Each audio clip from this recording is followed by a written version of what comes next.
We're still figuring out the chat function, but we'll just kick it off anyway. Sorry about that, but the Q&A box is open if you guys wanted to send through any messages, any questions for Liam to answer at the end. Please feel free to do that at any time. But just beginning off now, no mai haere mai te whānau. Welcome everyone to today's wānanga, Debunking Compostable Packaging with His Majesty Liam Prince, the Compost King of Aotearoa, New Zealand. First off, real quick, I'm Matt Perryman, ko Ngāti Awa Toku Iwi, Communications Manager of APA, and I'll be moderating this wānanga. To bring us into this wānanga learning space, let's just begin with the karakia. So, kia hora te marino, kia whakapapa paunamu te moana, hei huarahi mā mātou I te rangi nei, aroha atu, aroha mai, tātou I a tātou katoa, hui e, tai iki e. Now, if you don't know who our host, Liam Prince, is, I don't know where you've been, because Liam is a zero waste legend. He's the Compost King. The Compost King title was something that he earned. It was actually bestowed upon him by a radio host, Saturday Morning with Kim Hill. Anyway, as one half of the Rubbish Strip kaupapa with his partner, Hannah Bloomhart, Liam travels around the motu providing zero waste education. But Liam also does research with the Zero Waste Network. He does composting at Kaicycle, which is where he is today. And of course, he is the chairperson of the Aotearoa Plastic Pollution Alliance. We don't have time to mention every single hat or crown that Liam wears, but suffice to say, he's the guy that we want to be learning about compost and compostable packaging with here today. I'll pass over to Liam shortly, but just a quick heads up that this wānanga is being held as part of the Break Free from Plastic Asia Pacific campaign. False Solutions Exposed, that's a hashtag, busting myths and unveiling false solutions to plastic pollution. Just some quick housekeeping as well. This event is being recorded and will be shared through APA's communication channels afterwards. Please feel free to introduce yourself in the chat or the Q&A box while we get the chat working.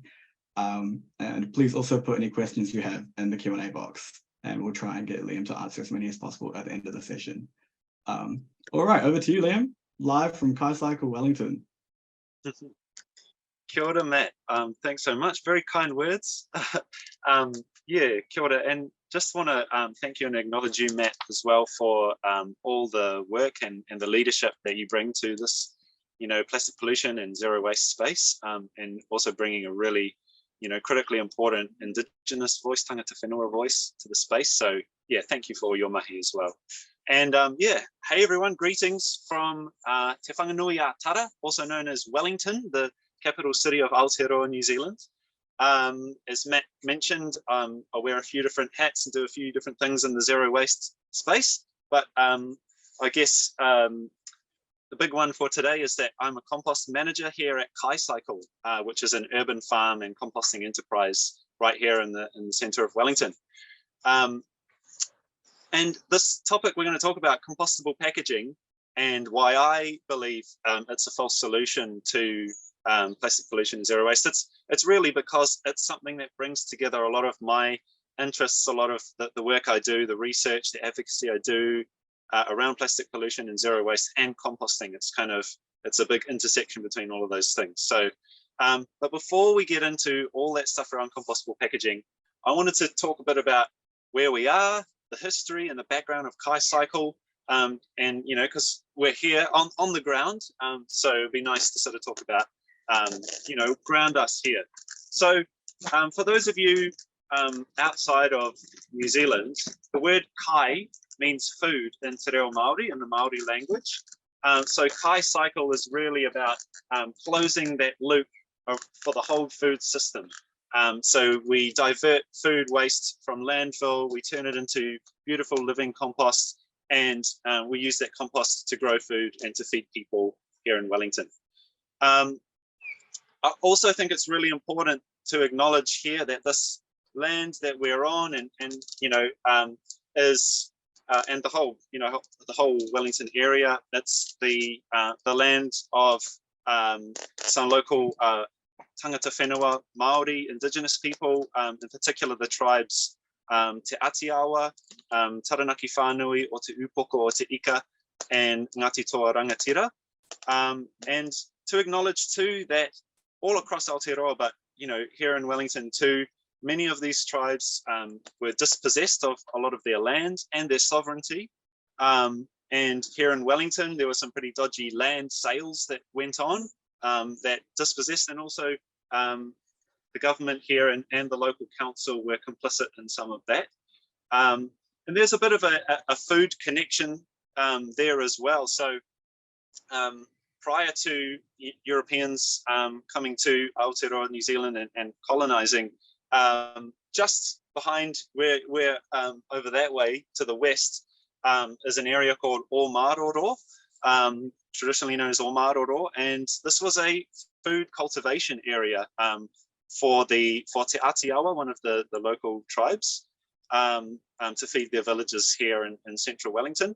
Also to the north over that way, only about 500 meters away, there's a cricket pitch called the Basin Reserve, but it actually used to be a lake called Hauwai, and it was a really important mahinga kai, or a food collection area for the local iwi, the local Māori tribes as well. Even this very land that I'm standing on right now, this space, even after the Europeans arrived, there's some photographic evidence that this was used to grow food. There were food gardens here as well. So we at Kaicycle, we like to acknowledge we're kind of trying to carry on a tradition of food growing and food gathering that has been here both before and after colonization. And that also this land that we do our work on is, it's not our land, it's not the land of the council who we lease it from, but we are just the current stewards of this land at the moment. So it used to be a public park until 2015, the site that we're on. A group of people got together and decided it would be perfect for a regenerative organic urban farm. So they got a lease off the council to do that, but they very quickly realized they would need some compost. There was actually another project, a separate group of people who had already started around the same time, a little collection of from households and businesses in Wellington, collecting their food scraps and composting it, and they needed more space. So it just totally made sense for these two groups to come together. So that's really back in 2015 when Kaicycle was born. And as I mentioned, the intention was for a regenerative organic urban farm. And so what that means is it's just all about healthy soil. It's about, I'm not a farm manager, so I can't talk to all the things, but it's about increasing the biodiversity and having a thriving ecosystem, as well as growing food and diverting organics from landfill. It means using no chemical sprays, no synthetic fertilizers, and no tilling as well, no digging the ground. So really with that focus on restoring the health of the soil, so healthy soil means healthy food and healthy people. So that's really what we're all about.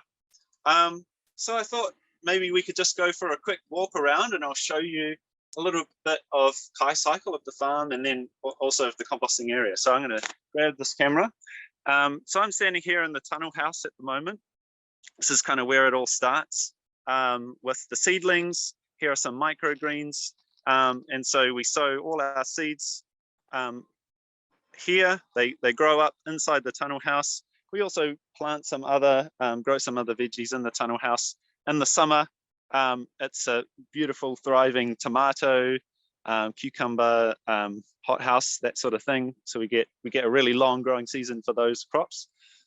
And here, let's have a look out here. It's a bit of a chilly, cold, windy day here in Wellington. And Wellington's kind of known for being a windy city, so it's not the best food growing climate, but it's still pretty amazing what can be done. And we're also right in the middle of winter here in New Zealand, so so we can't grow certain things at this time of year, but even so, there's quite a bit going on. So yeah, apologies if the wind gets a little bit noisy, but we'll just have a look around. So we're growing things like radishes, turnips, silver beet, cabbage, broccoli. This is the entrance To the south there, that's we've got some pretty interesting neighbours. So that's the Wellington Regional Hospital. So quite a big number of people quite close by who are coming here for medical treatment, things like that. There's also two early childhood education centres, one just across the road there and one right here. And also over there, behind those trees, that's called Government House. That's where our head of state, the Governor General, lives.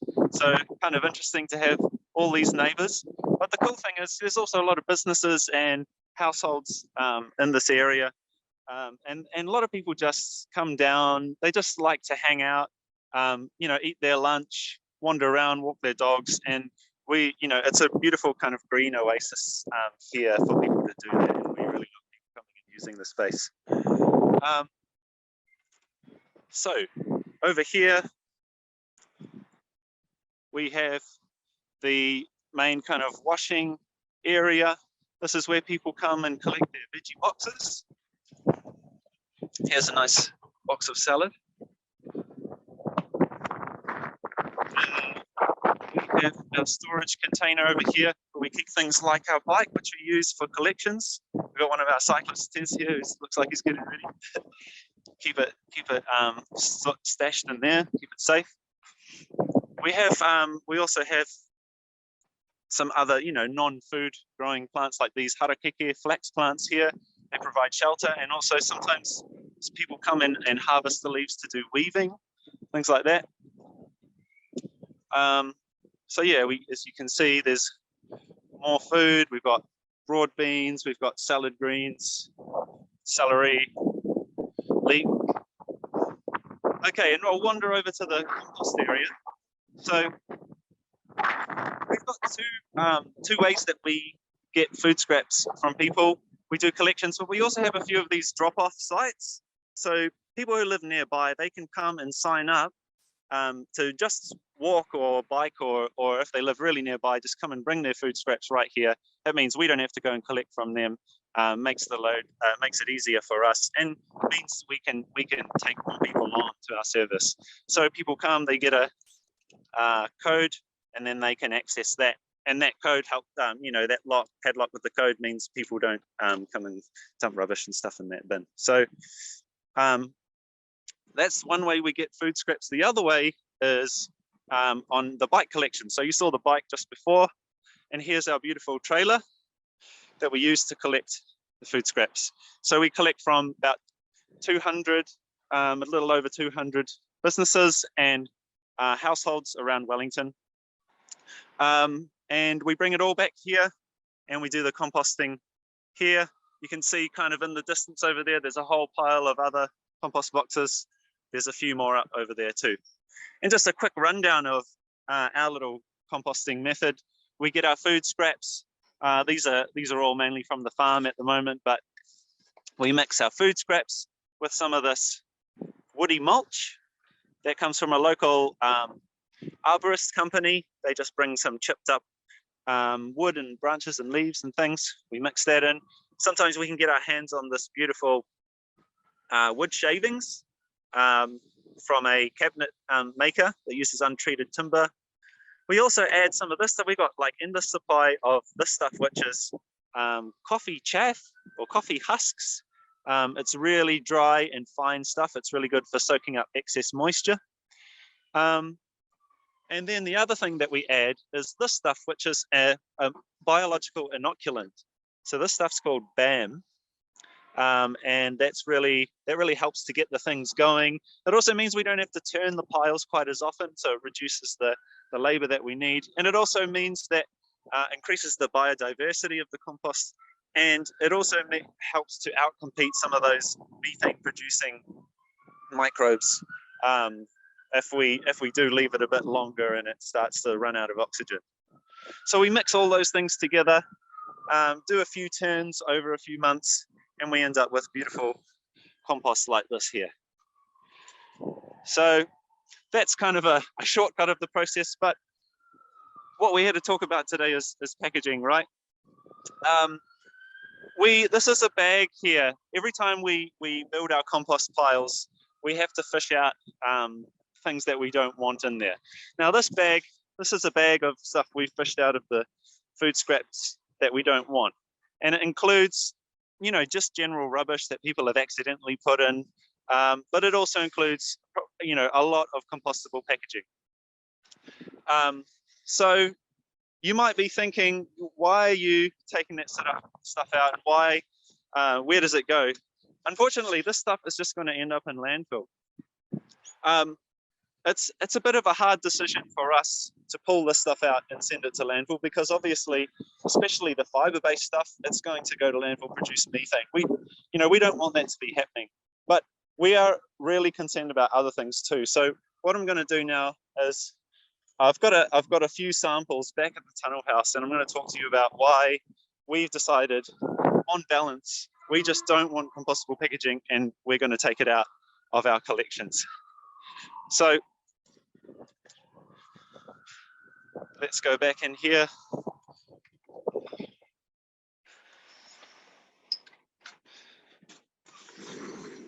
Okay, turn this around. Hopefully you can see me and hear me all right. Okay, so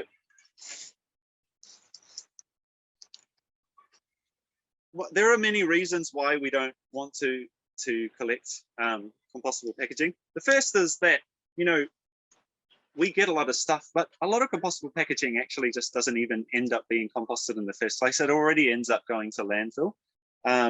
So we just don't have very good collection systems for it anyway. But the reason why we've decided not to, well, many reasons why we've decided not to take compostable packaging. The first is ultimately, it's still a single-use product. So we often will get stacks and stacks of containers, stacks of cups and things like that in our collections. And every single one of these items is made from materials that had to be grown. You know, it might be made of corn or paper or sugarcane. You know, that stuff had to be grown, it had to be manufactured, it has to be shipped around the world just to be used once. You know, that's a huge waste of energy and resources just to make stuff that's designed to be used once. So while we say we don't accept compostable packaging anymore here at Kaicycle, we also encourage people to get into reusables. You know, use reusable alternatives to single-use coffee cups and containers for that sort of thing, and we can avoid that single-use, all the problems that come with single-use packaging in the first place. Another reason why we don't like compostable packaging is it's just really confusing. In New Zealand, there really aren't any regulations around the labeling for compostable packaging. So people are going to get confused about what is compostable, what's commercially compostable, what's biodegradable, and what just kind of looks nice because it's got green font and they put a leaf on the logo or something like that. So for example, we get things like this. A plastic bag, it's got some nice green font, kind of looks like it's eco, but it's actually just, it says made with trash for trash. So it's just a conventional downcycled plastic bag. There's nothing compostable about it, but people get confused and they think that it can be composted, so they give it to us. Fast food packaging, you know, it's got paper on the outside, but the lining is just conventional plastic a lot of the times. People chuck it in the collections and we end up with it, and that contaminates our compost. Even just random bits of rubbish, people start to think, oh, lots of things are compostable these days when we get them. Things like this, which I guess someone thought it was paper, but it's just a synthetic fiber white. I got a whole bunch of that one day. So that confusion just means we get lots of stuff we don't want. Another reason we don't take compostable packaging is that even when it goes through our system, a lot of it doesn't even break down properly. It's particularly the case with bioplastics. So you've got your PLA lids, coffee cup lids and container lids like this, PLA compostable cups, and even things that are lined with PLA. So they're paper on the outside, but they've got a PLA lining like this.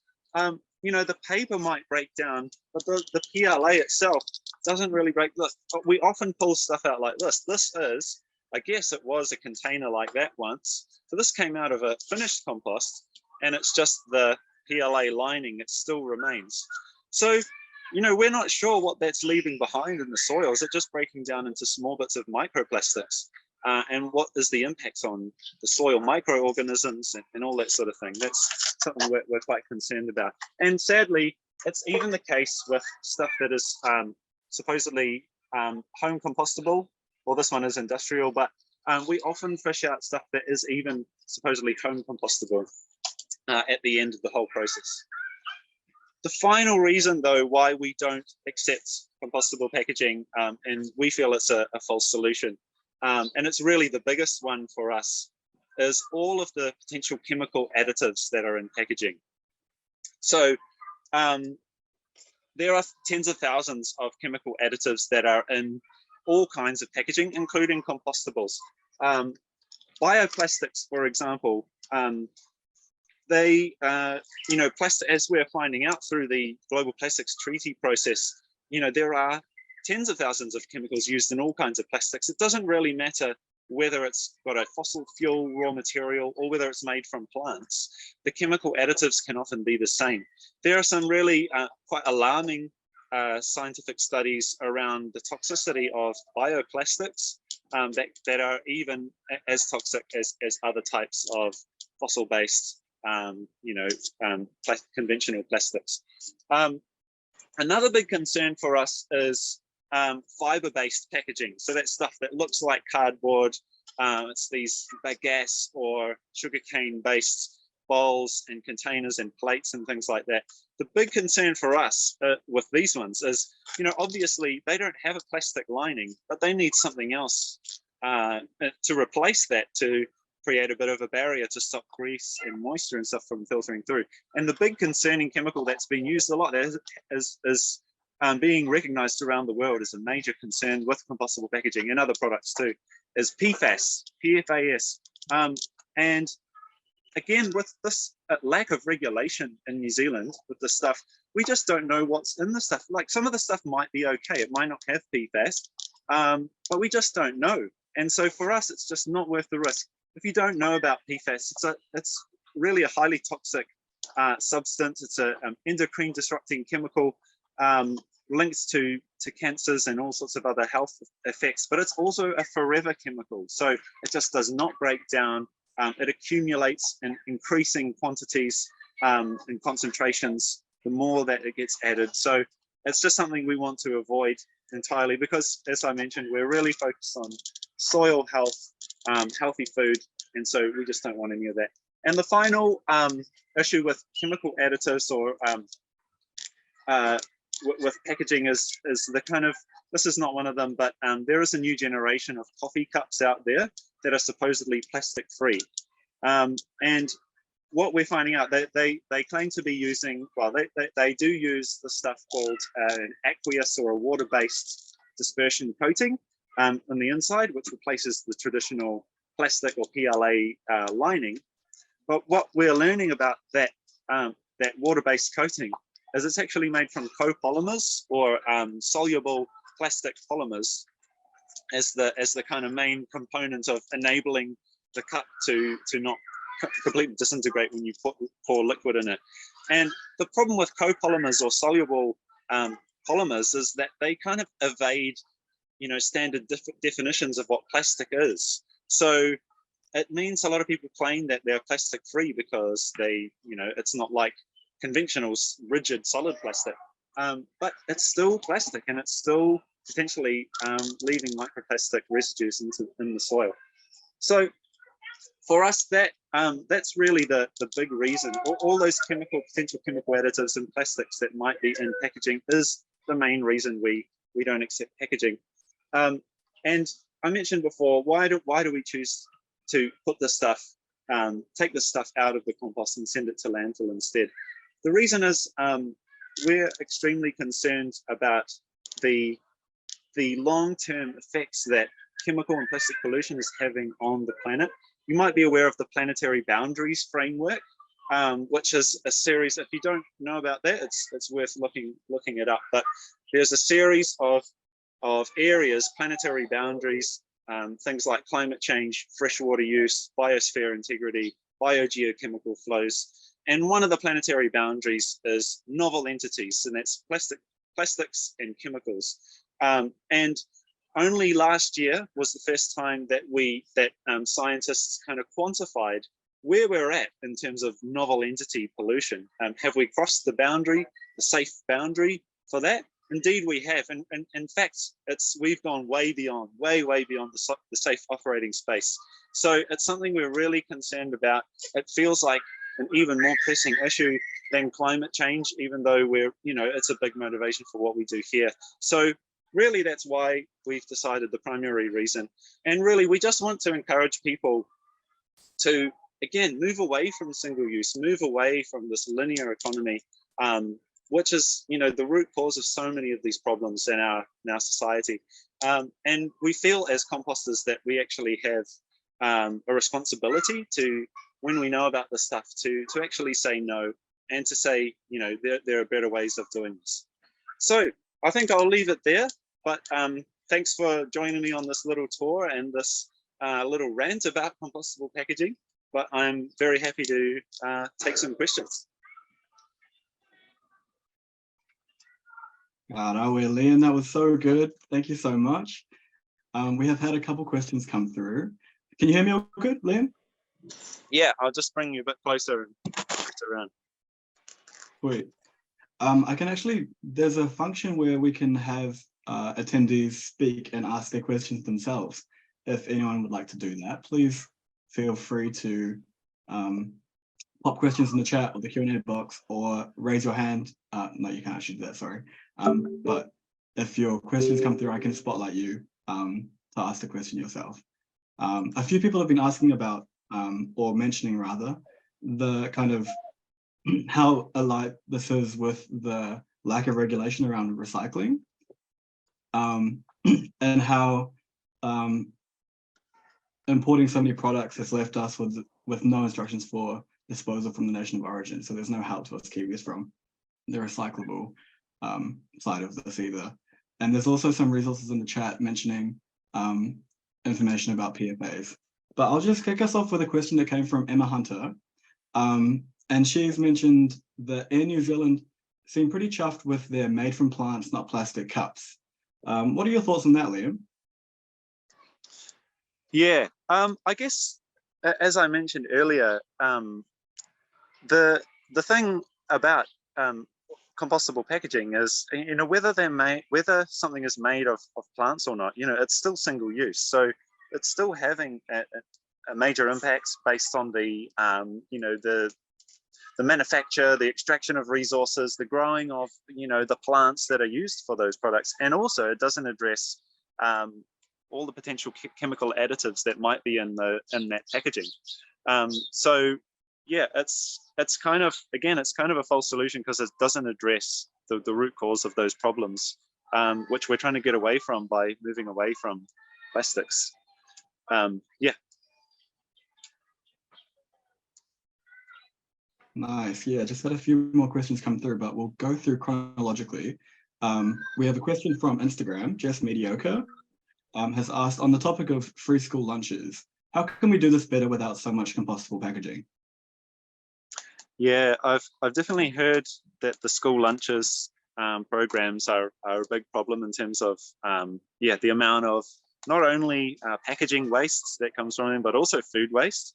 And there are some composters that I'm connected with who have done some really great work of trying to support some of these school programs to move towards reusables instead.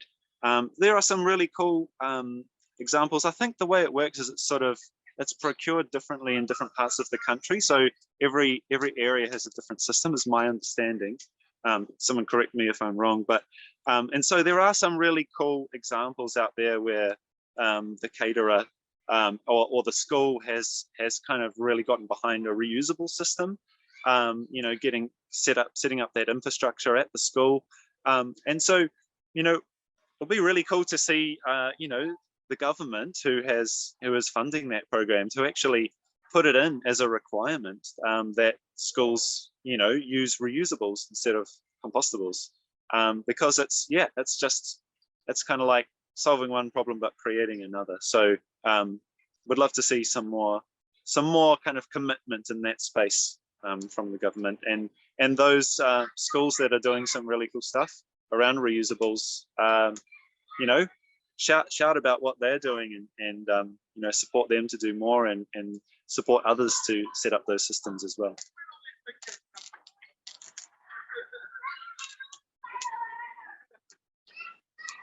Nice, thanks, Liam. Another question in the chat. Someone's asked, how about hardwood forks and cutlery? Yeah, so I guess all of the things I mentioned earlier around, the fact that a lot of the stuff is still single use, and we again don't know what's in them. So it could be things like hardwood forks and whatever. They may not contain the kinds of harmful chemical additives that we're really concerned about, but we just don't know. And again, it's still a single-use product, and so all of the manufacturing, all of the extraction of the resources, shipping it around the world just to be used once, and then having to deal with it at the other end, and potentially it's still going to landfill. We just don't think it's worth it. We human society managed just fine without all the single-use stuff. Decades ago. We have, I think everyone pretty much has their own cutlery at home, and so it's definitely not rocket science, in how to actually move away from this stuff. So yeah, I guess it is important to say that not all compostable packaging is made equally. Not all of it will necessarily contain the really serious chemical additives of concern like PFAS and whatever. But again, PFAS is kind of a group of chemicals that we know about. There's a lot of stuff we just don't know what it is, what its effect is, what its effect is on human health, what its effect is on soil and on ecosystems. And so for us, really, it's a case of precautionary principle. We're not willing to take those kinds of risks.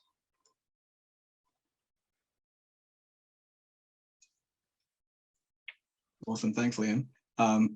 We have had another person, anonymous attendee. This might be two questions in one, regarding Tetra Paks. So they say, thank you for your super informative content. I'm leading a lot of waste diversion work in Te Aotearoa as they rebuild after Cyclone Gabrielle. Do you have access to contacts re-Tetra-based products like Tetra Paks and Kiwi Post products like used mixed soft plastics? And is someone researching this? Can you just repeat the last part of that question? And they just asked if someone's doing any research on this. On research on what, sorry? Oh, sorry. They're asking about Tetra Paks and whether you have any access to contacts re-Tetra-based products and Kiwi Post products and the impacts of soft plastics being formed into those kinds of products, and whether anyone's doing research on that. Yeah, cool. Thanks for the question.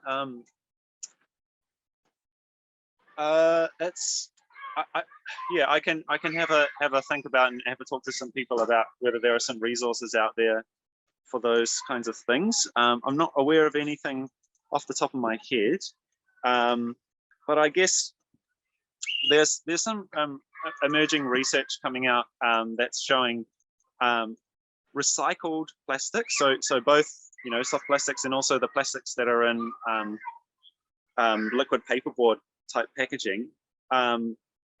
When plastics are recycled, they actually a lot of them end up being more toxic than virgin plastics, and I'm not sure the total science behind that. It's probably something to do with the heat that's applied, the kind of uncertain chemical reactions that happen in that process. But a lot of what are called non-intentionally added substances end up in those recycled or downcycled products.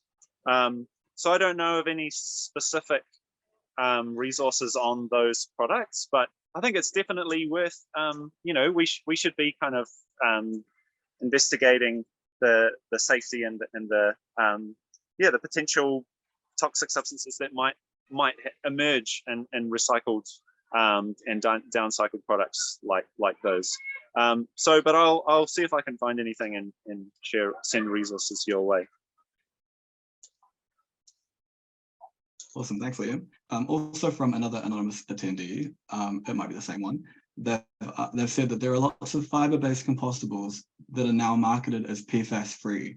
If they are free from PFAS, would that be enough to guarantee that the packaging is safe to compost? Yeah, another good question. There was a study that came out earlier this year which found that a PFAS alternative that had been used, that packaging manufacturers had thought was much safer than other types of PFAS, was actually just as harmful as the kind of the previous stuff they had used. You might also remember the whole BPA-free kind of movement. You know, when I think it was in the 90s, sort of people started to realize BPA, a common chemical additive in plastics, was what people were starting to learn about its health impacts. And there was a huge movement to move away from BPA and find an alternative. You know, now we find lots of BPA-free products. What we learned was that the alternative was just as harmful as BPA. And so I think what the problem is that because the innovation of chemicals and petrochemicals and synthetic chemicals in particular is just so it's just happening all the time. There are new things. There are just, as I said, tens of thousands of chemical additives out there. We just don't know nearly enough about all the potential risks.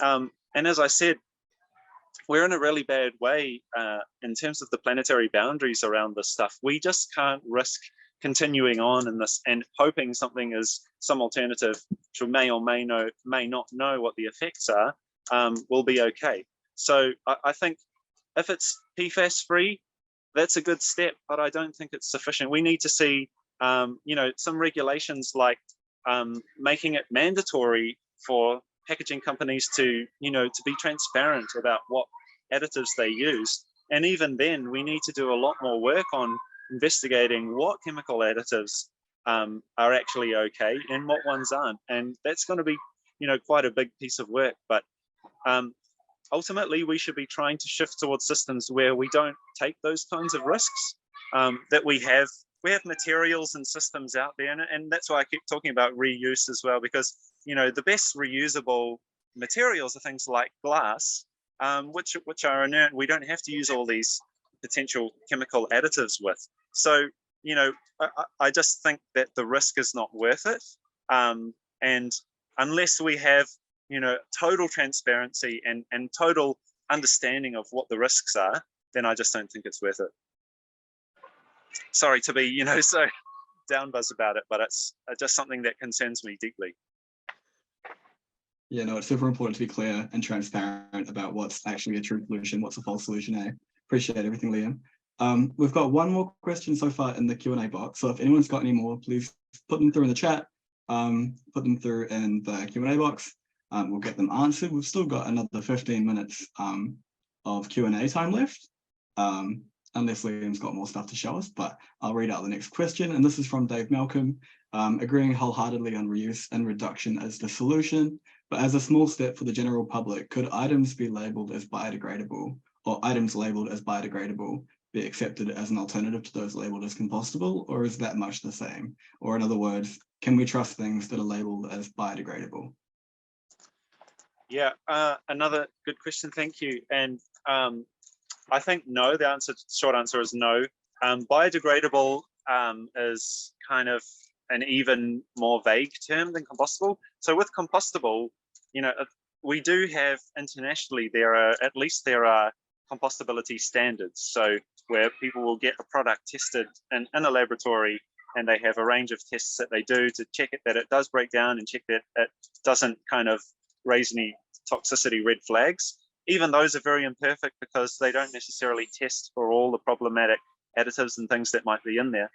biodegradable is just kind of a word that people use. It doesn't really necessarily mean anything when it's applied to a product. There's no kind of standard definition as far as I'm aware of biodegradable. And the problem is, without the regulation, then we just have people using words like biodegradable or, you know, degradable. It's very close to just degradable, which is just usually applied to plastics, or they've now been phased out, but was applied to plastics that just have an additive that make them break down faster into microplastics. And so, yeah, it's just like without adequate regulation, without really knowing what all these potential risks are, that's why I think this, you know, going down this road is a false solution. It doesn't address the core issues with the single-use culture, with this kind of laissez-faire approach to chemicals and synthetic materials, and we've just got to be so careful with that sort of stuff.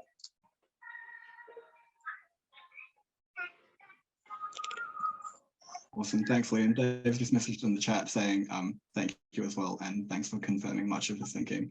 Also, just aroha mai, is I'm a bit hoarse right now. I think I'm getting a cold, but we've got a few more questions coming through.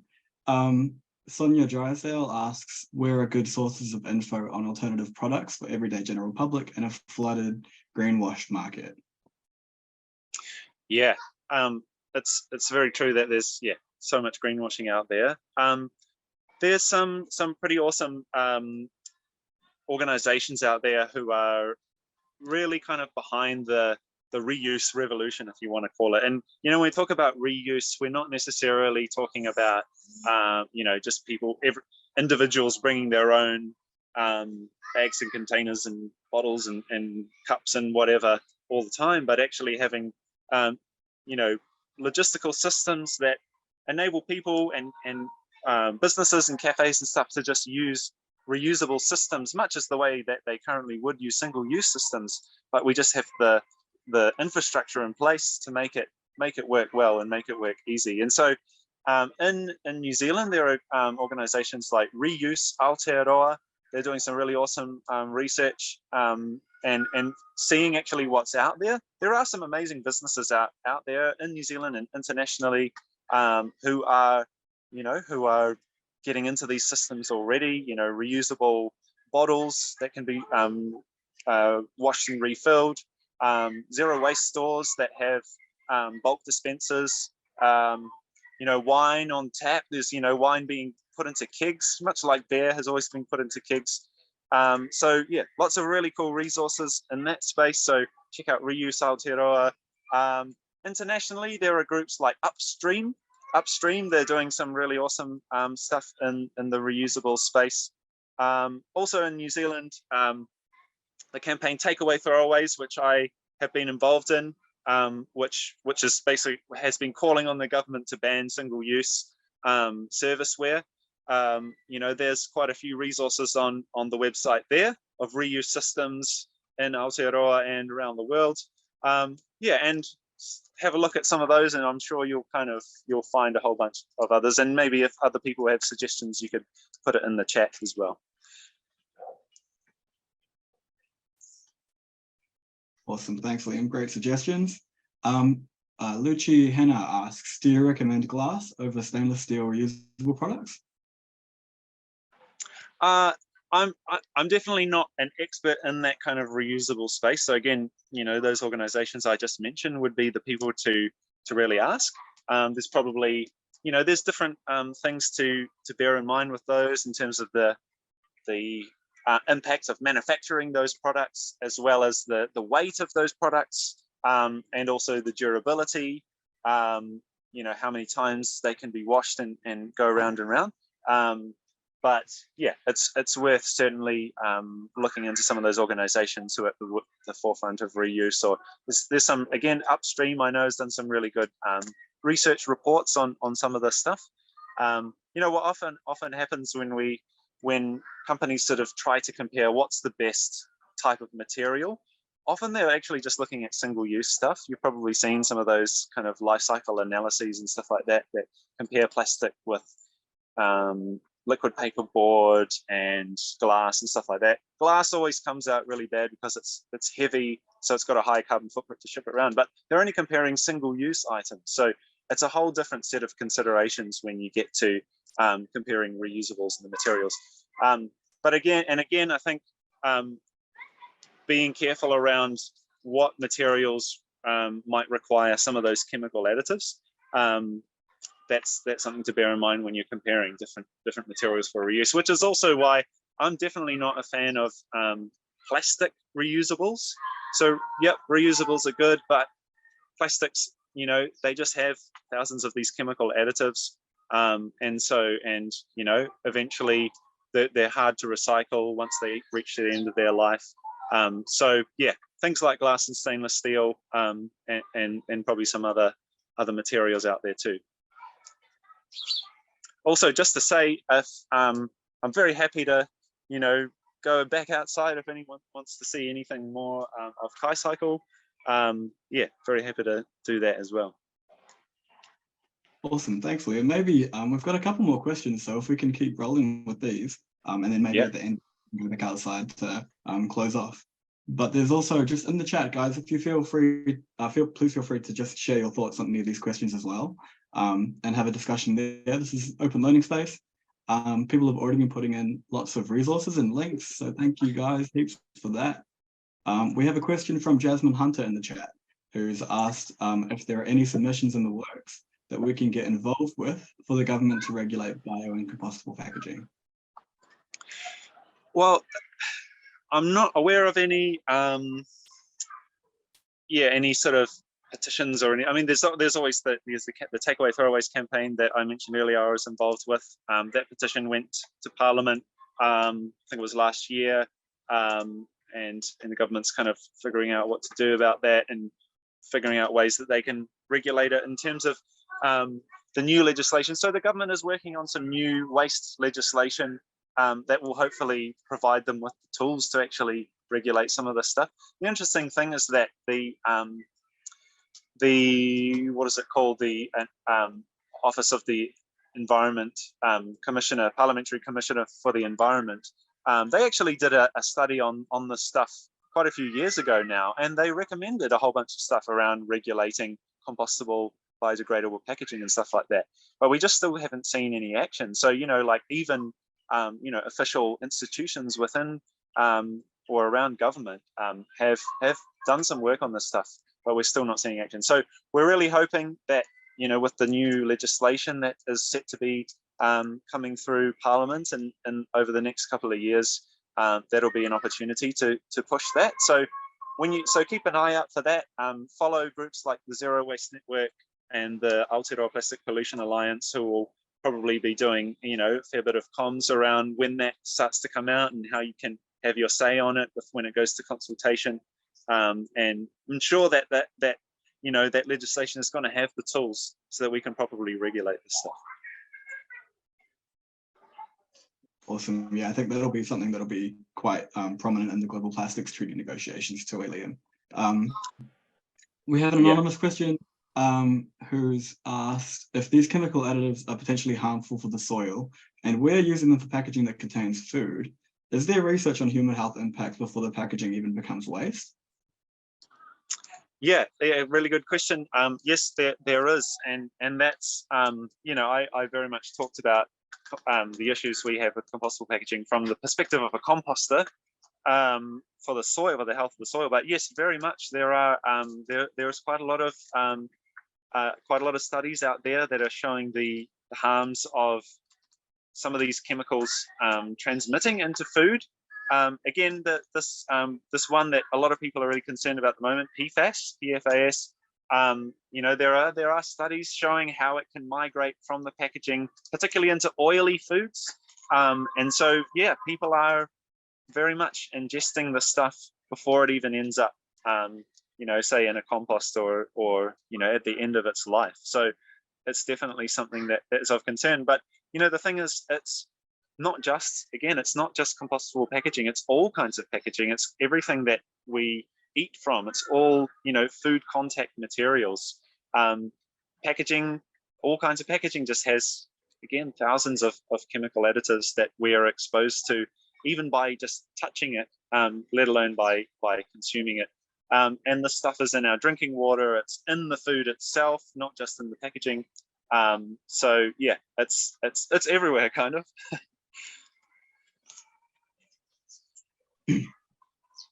Yeah, thanks, Liam. That's actually all the questions that we've had come through so far. It's 3:53, so we're nearing the end. I'm not sure if we want to head outside. You can probably still hear us if there's any more questions that come through. Yeah. Well, it's a sunny day. May as well check out the farm. But yeah, everyone, there's still plenty of people in the room. So if you've got any more questions, please pop them in the chat. I can even spotlight you so you guys can speak and ask the questions yourself. Otherwise, yeah, Liam, show us around.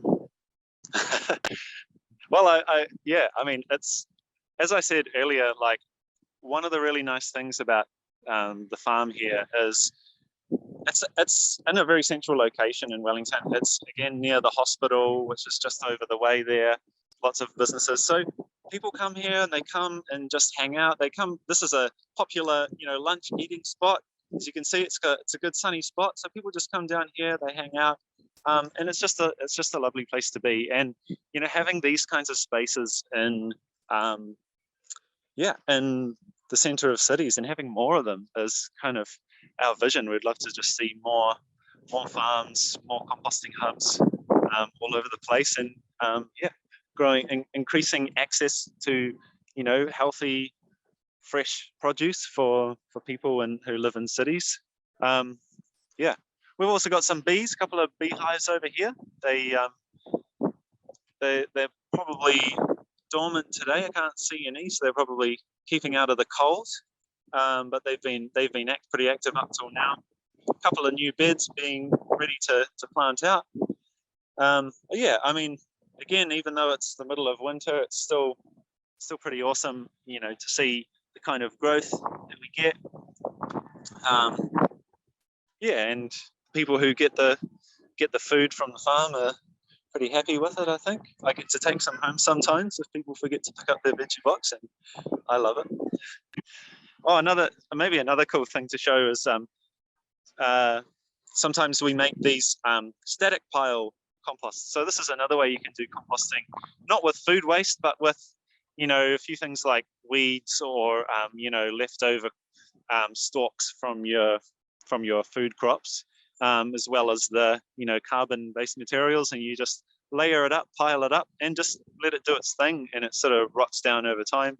And it's really good for growing fungi. So fungi love it when you don't turn the soil in the compost. So this stuff adds a bit of fungal diversity to our soils. So we use that.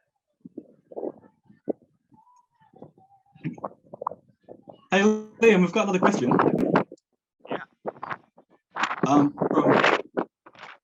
It's a bit windy, so I'll give you a question. I'll go back to the tunnel. I'll go to the smaller tunnel house. Sweet. That doesn't look tall enough for you. It's all right. I can stand up straight. Okay, cool. Okay, from Carolyn Robinson. Oh, I can hear you. Okay, can you hear us? Yep. All good. Okay, cool. From Carolyn Robinson, do you have any knowledge to share about silicon bakeware? Silicon bakeware. I unfortunately don't know a lot about silicon. I would imagine though that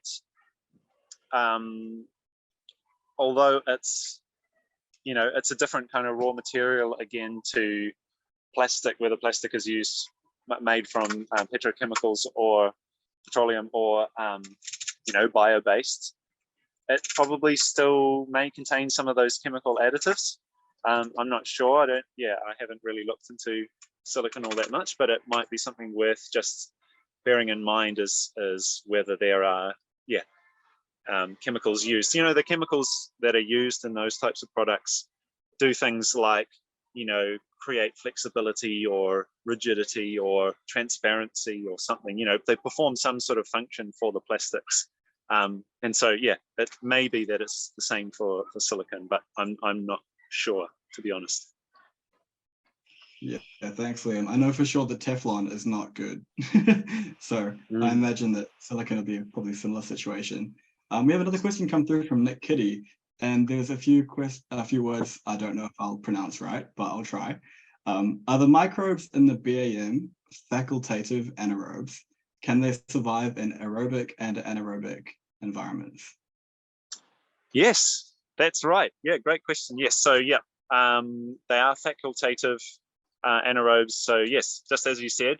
So that's why they're a really good addition to the compost to enable us not to have to turn it quite so often. So you know, if we build it right, and if we kind of enable those types of microbes to dominate the other ones, then they will outcompete the methane producing microbes if oxygen starts to run out in the pile. And we still do turn the piles just to keep it oxygenated from time to time, because we're not necessarily going to get a perfect colony, and it's always kind of a battle between different microbes. So yeah, but they really do. We have noticed that they really help. So yeah, that's right. That's what they do. Thanks, Liam. Just a follow-up question from Nick. Do you prefer BAM to EM? We haven't tried EM, but I'm sure there's probably quite a similar thing. Yeah, I'm not fully across the how it actually works, the science of how it all works. Probably someone to if you get the chance to talk to Daniel Sherman of Biologics, which is a company based in Blenheim in Marlborough. That's where we get the BAM products from, and he would probably be someone who knows quite a lot about the differences between those kinds of products.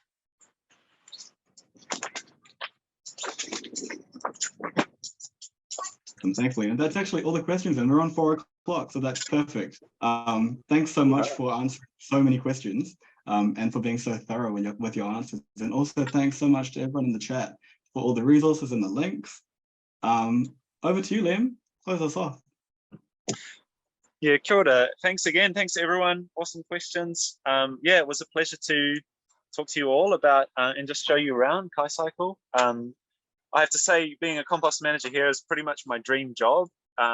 It's such a welcome relief from the kind of what feels like an uphill battle a lot of the time against these harms that are being done to the planet and to people. So just being able to come here and do something that feels really productive. I get to turn a pile of compost from here to there. It feels really good. I'm using my body, and I'm doing something that's helping to restore the health of the soil and to feed people as well. So yeah, we'd love to see more of this kind of thing happening all around the country. I know there are lots of others around the country doing similar things, and we just really toe talk all that and support that, and we'd love to see more of it. But yeah, thank you again everyone for coming, and thanks to those of you outside of Aotearoa, New Zealand, for joining in as well.